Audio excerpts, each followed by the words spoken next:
नमस्कार, आप देख रहे हैं 4 PM बिहार और मैं हूं अभिषेक मिश्रा। डिजिटल दौर में कई लोग ऐसे सामने आते हैं जिनको वायरल बॉय कहा जाता है, जिनको वायरल कहा जाता है। बिहार में भी कुछ वायरल बॉय हुए हैं। एक वायरल बॉय सोनू, जिन्होंने मुख्यमंत्री नीतीश कुमार के सामने ये कहा कि मैं पढ़ नहीं सकता हूं, मुझे पढ़ना है, मुझे पढ़ाइए। और एक वायरल बॉय अमरजीत जयकर हाल के दिनों में जिसकी आवाज़ इतनी सुरीली है कि वो मुंबई तक पहुंच गया। सोनू सूद ने उसे अपने फिल्म में गाने का मौका दिया है। और ये सिर्फ दो कहानियां नहीं है, दो उदाहरण नहीं है, ढेरों उदाहरण हैं। रानू मंडल से लेकर और तमाम नाम हैं। ऐसे ही एक बिहार के बच्चे की बात हम करने वाले हैं। वायरल बॉय तो नहीं है, लेकिन इसकी कहानी भी बड़ी फिल्मी है, किसी फिल्म से कम नहीं है। दरअसल जो कहानी सामने आई है कि एक साधु ने इसको चुराया और उससे उसको दूसरे साधु ने ले लिया। वो मुंबई में ले गया, बेटे की तरह, बच्चे की तरह पाला पोसा। और साधु का जब अंतिम वक्त आया तो उसने ये राज खोला इस बच्चे के सामने कि तुम मेरे बेटे नहीं हो, और चुराने की पूरी कहानी बताया कि वो बिहार से है। अब वो लड़का बिहार में अपने माता पिता की तलाश में है। जो मीडिया रिपोर्ट्स के हवाले से ये खबर है, जो जानकारी निकलकर सामने आ रही है, जो बात सामने आ रही है, मामला थोड़ा दिलचस्प है, थोड़ा फिल्मी लगा। इसलिए हमें लगा कि ये बात आप लोगों के सामने, आप दर्शकों के सामने ये कहानी बताई जानी चाहिए। दरअसल साधु ने उससे कहा कि तुम मेरे बेटे नहीं हो। 3 साल का था, पवन नाम का वो लड़का 3 साल का था जब उसे एक साधु ने चुरा लिया। उस साधु से दूसरे साधु ने उस बच्चे को लिया, मुंबई ले गया और अपने बेटे की तरह पाला।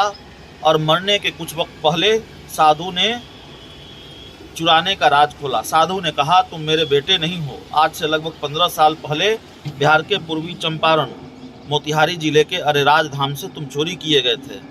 मंदिर पर तुम्हारे माता पिता पूजा करने आए थे। मंदिर से तुम्हें एक साधु ने चुरा लिया था।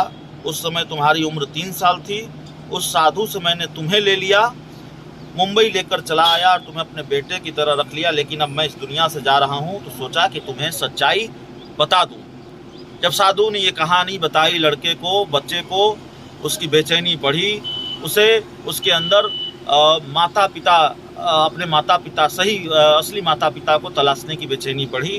अब यह सुनकर उस युवक के पैरों तले जमीन खिसक गई। वो साधु का अंतिम संस्कार करके, जाहिर है उस साधु ने उसे पाला पोसा था, तो अंतिम संस्कार करके अपने माता पिता की तलाश में बिहार चला आया और यहाँ 2 साल से अपने असली माता पिता की तलाश कर रहा है। तो एक लड़का, एक बच्चा जो 2 साल से बिहार में भटक रहा है, अपने असली माता पिता की तलाश कर रहा है।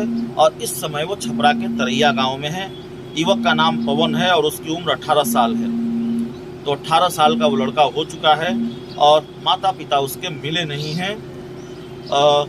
उसने बताया कि 2 साल पहले वो मुंबई में एक साधु के साथ रहता था। साधु एक मंदिर में पूजा अर्चना करते थे और मैं साधु की सेवा करता था।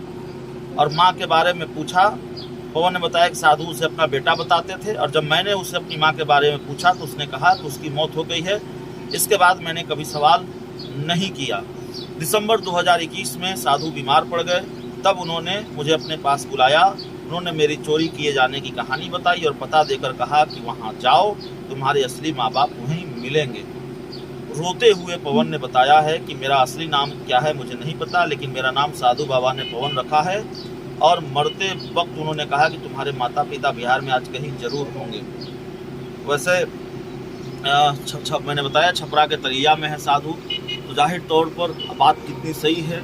अगर कोई लड़का जो 18 साल का हो गया है और चुरा लिया गया था, वो अपने माता पिता की तलाश में भटक रहा है, उसको उसके माता पिता मिलने चाहिए। और अगर ऐसी कोई बात है, अपहरण हुआ था, चोरी किया गया था, किसी थाने में अपहरण का मामला दर्ज कराया गया होगा, सनहा दर्ज कराया गया होगा। जाहिर तौर पर अगर कोई ऐसी बात है वो सामने आनी चाहिए।